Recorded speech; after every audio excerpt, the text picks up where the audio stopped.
ಬಂದಳ ಬಲೆ ಸಮಸ್ತ ಪುರಜನವಿಂದು ವದನೆಯ ನೋಡುತ್ತಿದ್ದುದು. ಮಂದಿ ಕವಿದುದು ಮನುಜಯೇ ಸುರಲೋಕ ವಧುವೆನುತಾ.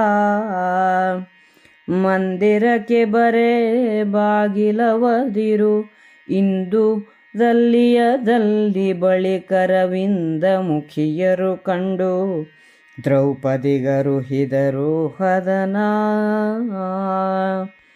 ಕರೆಸಿ ಕಾಣಿಸಿಕೊಂಡು ಪಾಂಡವರರಸಿ ಬೆಸಗೊಳ್ಳಲಿಕ್ಕೆ ಪಾರ್ಥನ ಪರುಠವದ ಮಾತುಗಳನೆಂದಳು ನಗೆಯ ಮೊಳೆ ಮಿನುಗೆ. ಸುರಭುಜಂಗಮ ವಧುವೋ ನೀಮೇಣರಸ ಸುಮಗಳೋ ತಂಗಿನಿಗೋಲ್ಲರ ಮಗಳೇ ಪುಸಿಯನುತ ತಲೆದೂಗಿದಳು ಪಾಂಚಾಲೆ. ಮಸಗಿದವೋ ನೆಸ್ಸಾಳತತಿ ಗರ್ಜಿಸಿದವರ್ಜುನ ಬಂದನಿದೆ ಎಂದೊಸಗೆ ಮಾತಿನೊಳೂರ ಸುಳಿದರು ದೂತರಲ್ಲೇ. ಶಶಿಮುಖಿಯರೊಪ್ಪಾರತಿಯ ಮಿಗಿಲೆಸೆವರತು ನಾವಳಿಯ ಕಾಂತಾಮಿಸರ ನೂಕಿತು ಪಾರ್ಥ ಹೊಕ್ಕನು ರಾಜಮಂದಿರವಾ. ಅರಸ ಭೀಮರಿಗೆರಗಿ ನಕುಲಾದ್ಯರನು ಕಾಣಿಸಿಕೊಂಡು ದೇಶಾಂತರದ ತೀರ್ಥೋನ್ನತಿಯನ ವೃತ್ತಾಂತ ಸಂಗತಿಯ.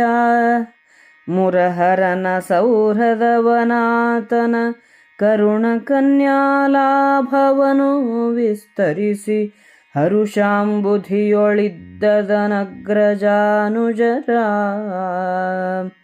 ಅರಸ ಕೇಳೈ ದ್ರೌಪದಿಯ ಮನ ಬರಸಿ ಬೇರರ ಮನೆಯೊಳೀಕೆಯ ನಿರಿಸಿದನು. ಹರುಷದಲ್ಲಿ ಕಳೆದರು ಕಾಲ ವಿಭ್ರಮವ. ಇರಲಿರಲು ಪಾರ್ಥಗೆ ಸುಭದ್ರೆಗೆ ವರಕುಮಾರಕನುದಿಸಿದನು. ವಿಸ್ತರಣವಾಯ್ತಭಿಮನ್ಯುವಿನ ಜನನೋತ್ಸವಾಭ್ಯುದಯ. ಸುಭದ್ರೆಯು ನಗರದಲ್ಲಿ ಬರುತ್ತಿರಲು ಜನರು ಗುಂಪು ಗುಂಪಾಗಿ ಸೇರಿ ಅವಳನ್ನು ನೋಡುತ್ತಾ ಇವಳು ಮನುಷ್ಯನಲ್ಲ ದೇವಲೋಕದವಳು ಎನ್ನುತ್ತಿದ್ದರು. ಅವಳು ಅರಮನೆಗೆ ಬರಲು ಅಲ್ಲಿನ ಜನ ನಿಂತಲ್ಲೇ ನಿಂತರು. ಸೇವಕಿಯರು ದ್ರೌಪದಿಗೆ ಈ ಸ್ತ್ರೀಯ ಆಗಮನವನ್ನು ತಿಳಿಸಿದರು. ದ್ರೌಪದಿಯು ಸುಭದ್ರೆಯನ್ನು ಕರೆಸಿ ನೀನಾರು ಎಂದು ಕೇಳಲು ಅವಳು ನಾನು ಗೊಲ್ಲರ ಮಗಳು ಎಂದು ಅರ್ಜುನನು ಹೇಳಿಕೊಟ್ಟಂತೆ ಹೇಳಿದಳು. ದ್ರೌಪದಿಯು ತಲೆ ತೂಗಿ ನೀನು ನಾಗಕನ್ಯೆಯೋ ದೇವಕನ್ಯೆಯೋ ರಾಜಪುತ್ರಿಯೋ ಇರಬೇಕು, ನೀನು ಗೊಲ್ಲರ ಮಗಳೇ ಎಂದು ಸಂಶಯ ವ್ಯಕ್ತಪಡಿಸಿದಳು. ಅರ್ಜುನನು ಇದೋ ಬಂದನೆಂದು ಕಹಳೆ ಮೊಳಗಿದವು.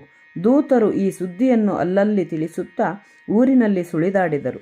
ರತ್ನಭೂಷಣಗಳಿಂದ ಅಲಂಕೃತರಾದ ಹೆಣ್ಣು ಮಕ್ಕಳು ಸೇರಿದರು.